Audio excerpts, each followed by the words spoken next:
So, yeah, so good to see everyone. My name is Rick, and I come from a little place in Canada called Picton, Ontario. Some people know it, others don't, but it's a beautiful spot. Quiet, beautiful place to hang your hat when you retire. Anyway, this morning I'm going to talk about love, and it's probably a little different than maybe what we're used to. Can you all hear me? Yeah, good. Okay. Because a lot of times, we start with the famous verses from 1 Corinthians 13, and, we're going to use 1 John 4 for sure, somewhat, and the Gospel of John, chapter 15, which we read.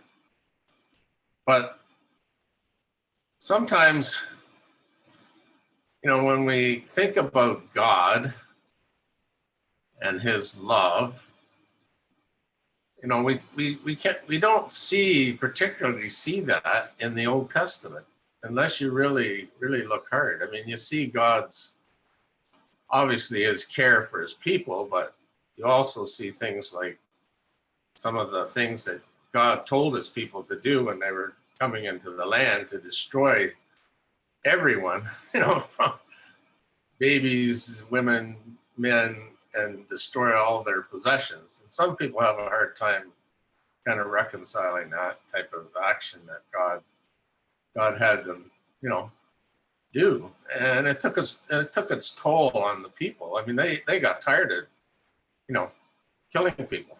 They wanted rest. I mean, they asked God, we're having a hard time dealing with this. So we're going to look at God in the Old Testament a little bit and see if we can figure it out. In James, there's a verse that I want to take a look at. And it's an interesting verse because it tells us that God doesn't change. God doesn't change. He's started out in Genesis chapter 1, and he goes right through Revelation talking about his love. And as Jim said, the Bible is all about love. It's God's love letter, really, to the world. But in James chapter 1, verse 17, and this reminds us too that God doesn't change. Every good gift and every perfect gift is from above, coming down from the Father of lights, with whom can be no variation nor shifting in shadow. And so God is constant. He is sure. You can believe God because he doesn't change. He's like us, we're pretty fickle people. We change all the time. And sometimes you can't depend on us, but God you can depend on totally, because his love is always with us if we are willing to listen to him, and that's the thing. We have to listen to God. We have to. And another interesting point we're going to make too is that love is a commandment. You ever thought of that? It's not something you just do naturally. We have to learn to love. We have to learn. And we learn that love by looking at God and Jesus. And we learn that love by people around us, by people who are kind and gentle and loving. And your parents, when you grew up, when you were babies, that they loved you, you learn to love. But if you're not taught it, you don't have the love that we're going to be talking about, agape love, the divine love. So let's take a look then. Jesus said in a conversation he had with a young man, a lawyer he was called, and we remember this incident probably, that the lawyer asked Jesus, "Teacher, which is the great commandment in the law?" So the law they're talking about is the law of Moses. It was written in the law of Moses to love your neighbor, right? And Jesus said to the young man, "You shall love the Lord your God with all your heart, with all your soul, and with all your mind. So there we have it. God's commandment is to love. So the question would be, if you were someone who didn't know God or had no understanding of who God was, why should you love him? Why should you love God? So if I commanded you to love me, why should you love me? You don't know me. Some of you don't. Some of you do, and maybe, you're having a hard time, but so it's what you experience, isn't it? Like if you experience love from someone, then you're going to know that, he's a kind fellow. He doesn't hurt anybody. He's going to help you. And so we look at God and his commandment that, okay, we have to love him, he says. Why? So why can we love God? What has God shown us that, And so Jesus goes on to say, this is the great and foremost commandment. And the second is like it, you shall love your neighbor as yourself. So God's not only commanding us to love him, he's commanding us to love each other. So no matter what you think of me, you have to love me. Isn't that neat? Because God said it, right? And I love all you guys. That's why we're here together this morning, because we love each other. We're trying to support each other and encourage one another to love. So it's kind of interesting, as I said at the beginning, that some people have a hard time seeing God's love and agape love, I guess, when you read in the Old Testament, some of the things that maybe seem strange to us, and it even says an eye for an eye and a tooth for a tooth. That's kind of hard to swallow. In some ways, especially when you think of what Jesus said. Jesus said, "Love your enemies, do good to those that despitefully use you." So, but Jesus learned his love from God, from his Father. He manifested God in his life. He showed us God. In the New Testament, when the disciples were asking, we haven't seen God, and Jesus said, "Sure you have. You've been with me for 3.5 years, and I've shown you who God is. God's love, God's compassionate. He's kind. Jesus did all these miracles and he healed people, and this is God. Jesus was manifesting his Father. So Jesus says, no, you don't have any excuse not to know God, because I showed you the Father. In Deuteronomy, it says, "Hear, O Israel," and this is, from the law. "Hear, O Israel, the Lord our God, the Lord is our God, the Lord is one." Deuteronomy 6:4-6, if you want to, make a note. It says, "You shall love the Lord your God with all your heart, with all your soul, and with all your might. These words which I am commanding you today shall be on your heart." God's saying, it's not enough to have the tablets of stone.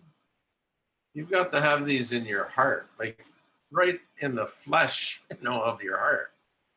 And the people of Israel had trouble with that.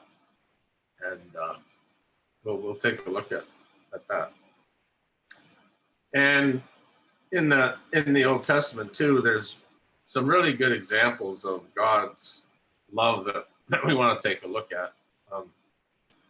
In the law and in some of the laws, they were designed so that people could practice their love that God had shown them. God had taken his people out of the nation of Egypt, saved them from their slavery. I mean, that's love, isn't it? Right? And so he says in Leviticus 19, "The stranger who resides with you shall be to you as like native among you, and you shall love him as yourself. For you were aliens in the land of Egypt. I am the Lord your God." So God says, listen, I have given you the example. I have taken you out of the land of Egypt. And now you've got people with you that aren't part of us. They're aliens to us. They're strangers, right? He says, no, you have to love them. You have to accept them as yourselves. And we hear a lot about that, in our world today. The problems with Canada's having with the Indigenous folks and other minority groups, but God says, no, these aren't aliens. They're your friend. They're people you have to love. They're your neighbors. Treat them like you would treat yourself. So this is God's love coming through in the Old Testament. And then we get to another verse. I said, an eye for an eye, a tooth for a tooth, which is in the law. In Leviticus 19, again, it says, you shall not take vengeance, nor bear any grudge against the sons of your people, but you shall love your neighbor as yourself. I am the Lord. So it's kind of a little bit confusing, isn't it, right, in a way? So there we have the exact commandment that Jesus and the lawyer were discussing. And so the other point that we made, that Jesus takes this love of God that he understands because he knows God. And he says something that is very hard for us to do, as we talked about. It's hard to love your enemies. It's hard to love someone you don't like. But that's what we got to do. It's a commandment. And Jesus says, give to him who asks of you, and do not turn away from him who wants to borrow from you. You have heard that it was said, you shall love your neighbor and hate your enemy. But I say to you, love your enemies and pray for those who persecute you. So Jesus says, you heard in the law that you should, hate your enemy. But that's not what he says. He says, no. You have to love your enemy. So how do we learn? How do we learn to love our enemies? How do we learn that? How do we overcome hate and prejudice? It is not easy. But we have help. And we have been shown how to love by our greatest teachers, God and Jesus. In Deuteronomy chapter 30, verse 6, we read, moreover, the Lord your God will circumcise your heart and the heart of your descendants to love the Lord your God with all your heart and with all your soul, so that you may live. Now, that's an interesting verse, right? God is going to work in us. He's going to change our hearts if we accept him into our lives. And here's another verse that's similar in Ezekiel chapter 36.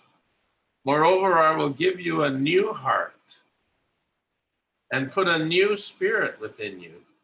And I will remove the heart of stone from your flesh and give you a heart of flesh. Pretty amazing when you think about it. God is going to help us. God is going to change the heart of stone to a heart of flesh. And he's already done that. He's already started working in our lives to do that. He's changing us if we allow him to work in our lives. So how is he going to do that? How is he going to change our hearts? How is he going to circumcise our hearts?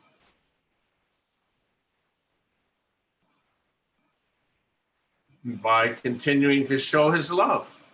That's how he does it. That's how we do it for each other. We have been discussing love in our Sunday school over the last month or two. And I've already said that some of the things we've talked about is that we have to learn to love. We have said that love is a decision. We have to decide to love. We have to decide to love. So I have decided to love Jim and Ann because they're easy to love. But that's not the point. I have to love them even if they weren't easy to love, right? And that's the whole point. And so God, even though his children, the people of Israel were pretty hard people to love, even for God. And God was going to wipe them out at some points. But because of his love for people like Moses, and that he didn't. He said, no, I'll give you another chance, right? And he gave them chances over and over. And he does that for us too. We mess up. God looks down, oh, Rick, what have you done now? Come on, Rick. Smarten up, I've given you all these chances and you keep blowing them. But he keeps doing it, So nevertheless, the Lord your God was not willing to. Oh, here's an interesting point about how God was willing to continue to work with his people. And I don't know if you know the story of Balaam. That's a weird. I don't know if you ever thought about how weird that story is, but when the king of Moab was going to fight against children of Israel, he went and asked a man of God who he thought would give him a blessing, Balaam. And so he went and asked Balaam to bless him and to give them to curse Israel and give him the blessing so he could destroy Israel. And maybe Balaam thought, well, here's an easy way to make some money. But God stopped him, right? And he changed his heart. He changed Balaam's heart from cursing Israel to cursing Moabites. That's pretty amazing, right? God was working he loved his people. He didn't want them destroyed. And at this point, they were doing pretty good as they were coming, So God loved them. And that's read that whole section, Numbers 22 to 24, about Balaam. And it's pretty interesting. In Deuteronomy 30, verse 16, we read, in that I command you today to love the Lord your God, to walk in his ways, and to keep his commandments and his statutes and his judgments, that you may live and multiply, and that the Lord your God may bless you in the land where you are entering to possess it. So God has asked us. The commandment is to love the Lord, and if you do that, you're going to be blessed. And here's in Joshua 22. Joshua says, only be very careful to observe the commandment and the law which Moses, the servant of the Lord, commanded you, to love the Lord your God and walk in all his ways and keep his commandments and hold fast to him and serve him with all your heart and with all your soul. And so that's the commandment, to serve God with all your heart and all your soul and to love him. And he will love you and help you and keep you in his hands. We can see God's love in a lot of different places in the Old Testament. We see God's love in the life of David. Even though he sinned greatly, God showed mercy to David. In the prophets, time and again, though the people continued in their sin, he always was willing to forgive and show love and compassion and forgiveness if they repented.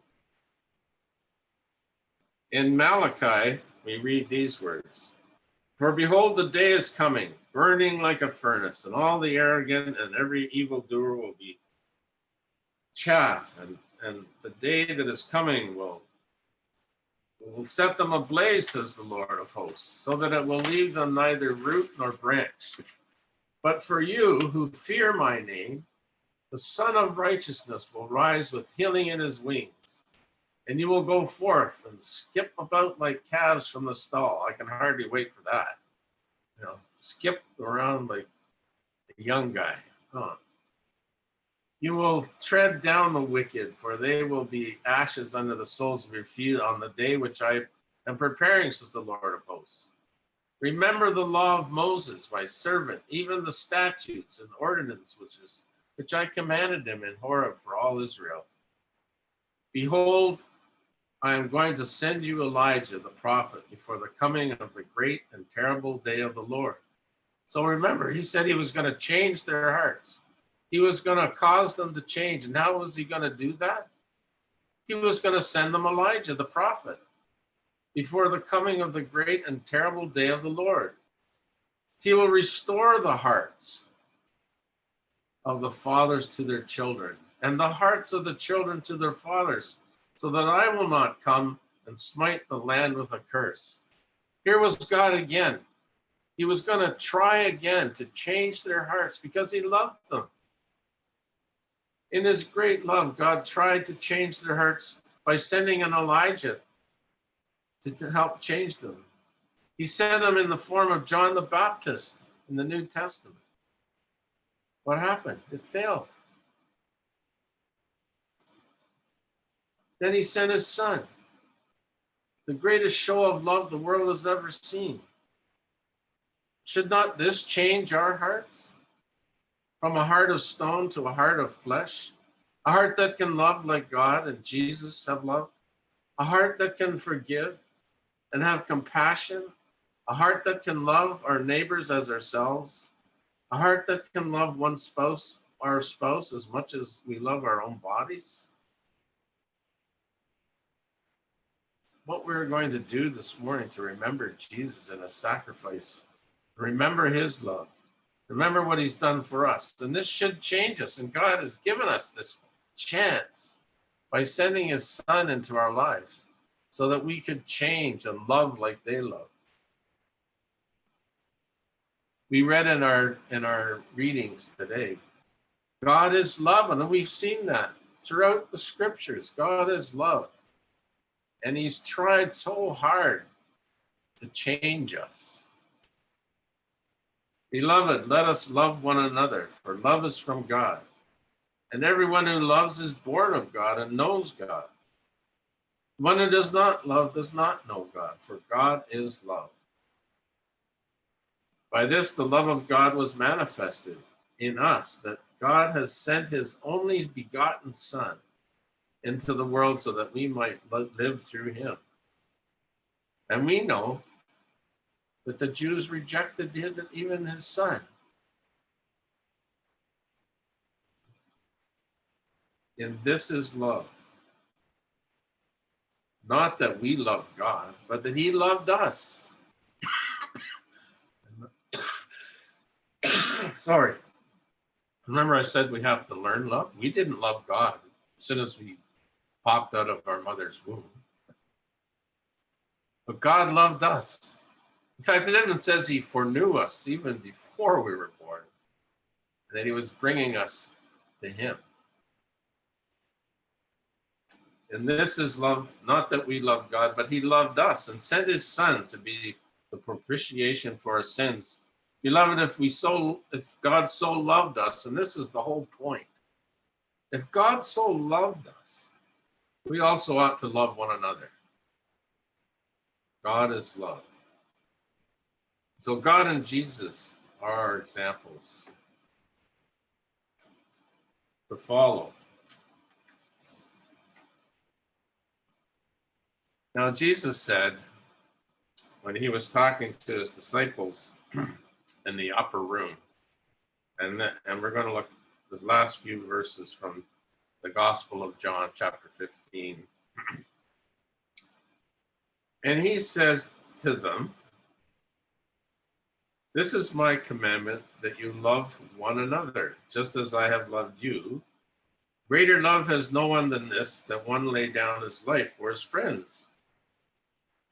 But earlier in John's Gospel, in John 13, Jesus says, a new commandment I give to you, that you love one another. How is it new?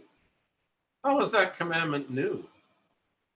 I mean, we've seen that God's love was pervasive, through the whole scriptures, that God is love. And Jesus says, and the Old Testament said, love God and love your neighbor as yourself. Well, how can Jesus say it's a new commandment?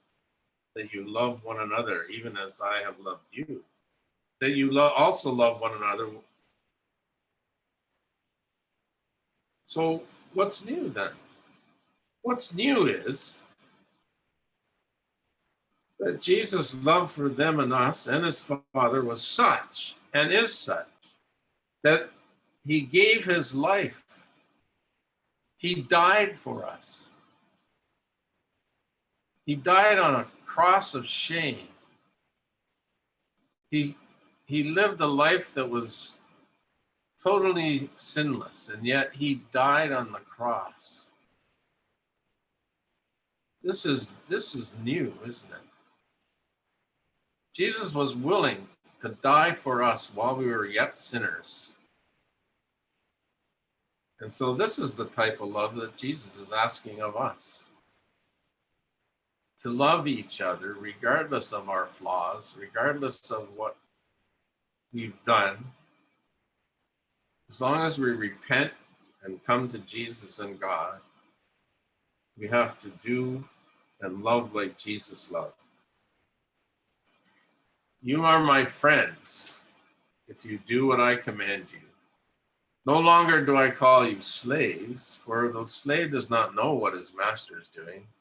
But I have called you friends, for all things that I have heard from my Father I have made known to you. You did not choose me, I chose you.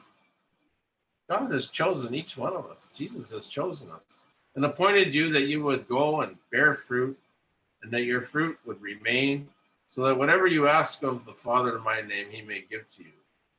This I command you, that you love one another. So we could go on and on, but I can't because Eunice has got to go soon. This is so much more to talk about the subject of love. It's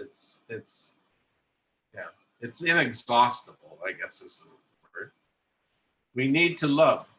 We remember this sacrifice this morning and pray that it will move us to practice love, agape love, divine love, a love that requires sacrifice, just like the love of Jesus. Jesus asks us this morning, do you love me? What is our answer?